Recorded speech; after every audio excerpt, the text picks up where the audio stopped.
everyone, I'm Jackie Max. Welcome po sa akin Tarot Card today. Angels Oracle Card po para ito sa mga Taurus, Virgo, Capricorn. Ito'y pawang gabay lamang po ito na sa taas ng ating pagtiwala sa ating Panginoon at be reminded po sa ating mga readings. Hindi lahat 100% na makatugma sa inyo guys.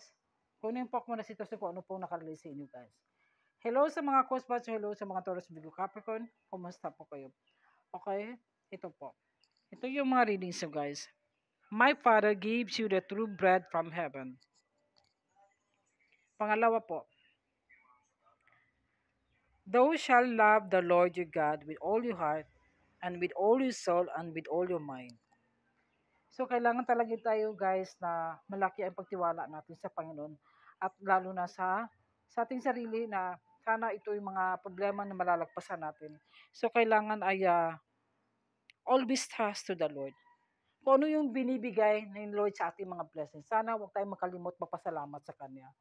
Na kailangan din na show on a blessing.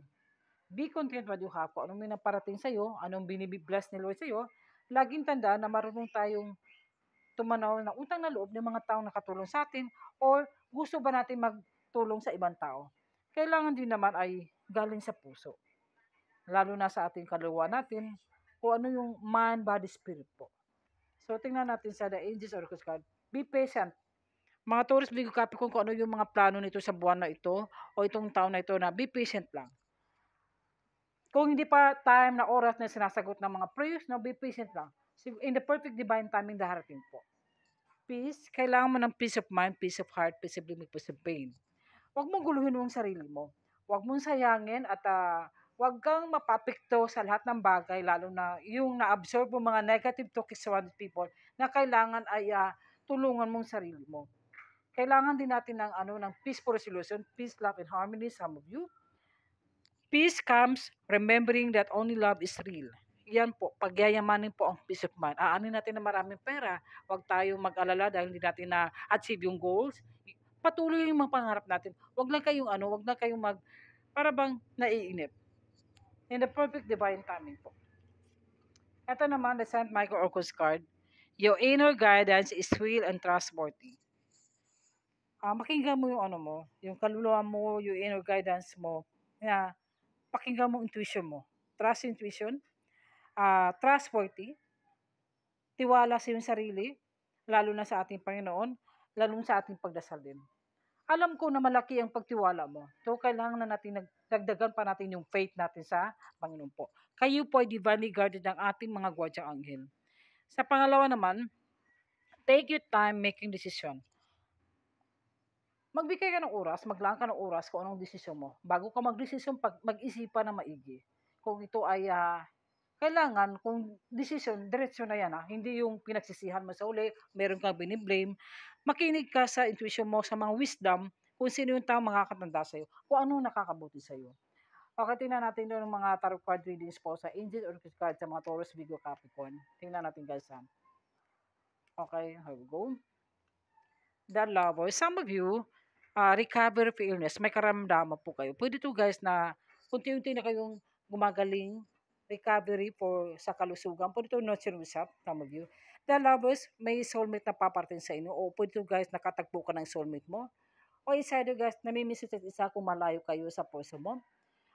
Pwede to guys na mag-soulmate talaga kayo ng puso mo o sa mag-asawa o pwede to guys na darating puso mo yung walang mga jowa po. Ito naman po, the Knight of Cups. Something romantic proposal. May paparating na tao sa buhay mo. Kung kayo wala po mga partner o wala sa sawa. Is either guys, pwede mas bata ito sa iyo, may tawag o text, may i-offer sa iyo po dito trabaho. Is either may tumutulong sa iyo o may nag-stock sa iyo o may bagong kakausap o paparating ng bagong tao sa iyo. Nasa iyo ang decision guys. Ito naman, the 8 of Coins, may paparating na trabaho. O po dito guys, oportunidad ng trabaho. At ito ay kakayanin mo ba, pinag-isipan mo, kaya nagdesisyon ka, natatanggapin mo ba itong offer ng trabaho na ito. At tamang-tama ito sa sweldo. Po dito guys, na may pera na darating po sa inyo, na offer ng trabaho po. Na ito ng bagong oportunidad po. Ito naman, the 5 of Swords. Huwag kang makasalalay sa mga toxic people.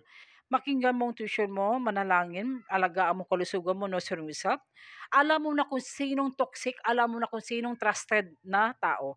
At ipanalangin mo lamang ito kung may sumisira sa'yo o is other na may gumugulo sa isipan mo, nagkaroon to ng anxiety problems, ingatan mo kalusugan mo, sarili mo, pakinggan mo intuition mo.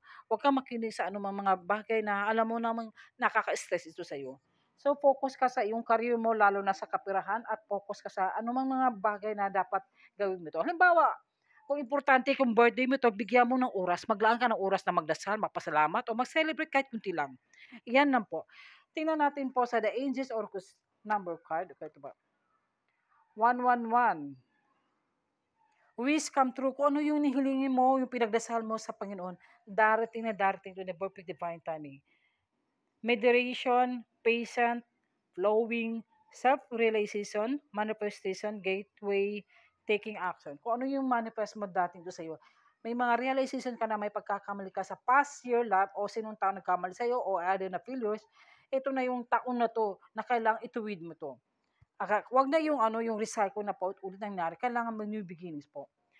Yun for lucky break, it may come sa happy news, experience, new opportunities, or an exciting acquaintance. You will find yourself in the right place at the right time.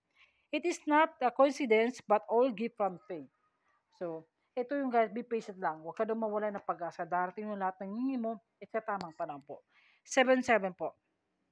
Perseverance, darating ng panahon, paglalago. Pwede ito sa career o negosyo, financial stability, lalo na po sa iyong career po. Bagay ito sa mga career, sa mga tutulog Capricorn. Change of perspective, reflection, inner strength, wisdom, and enlightenment. Kailangan mo ng strength din dahil. Be courage. No? Pakinggan mo intuition mo, huwag kang mapapadala sa mga weak na yan. There's a need for a change for perspective on whatever has taken over you now. If you want to succeed, you need to keep going down the road you're on. Reach for the wisdom within, and then you just know that what the right next step is. Yan na po at maraming salamat. Some of you, huwag makalimot pagdasal sa ating Panginoon po. Bye!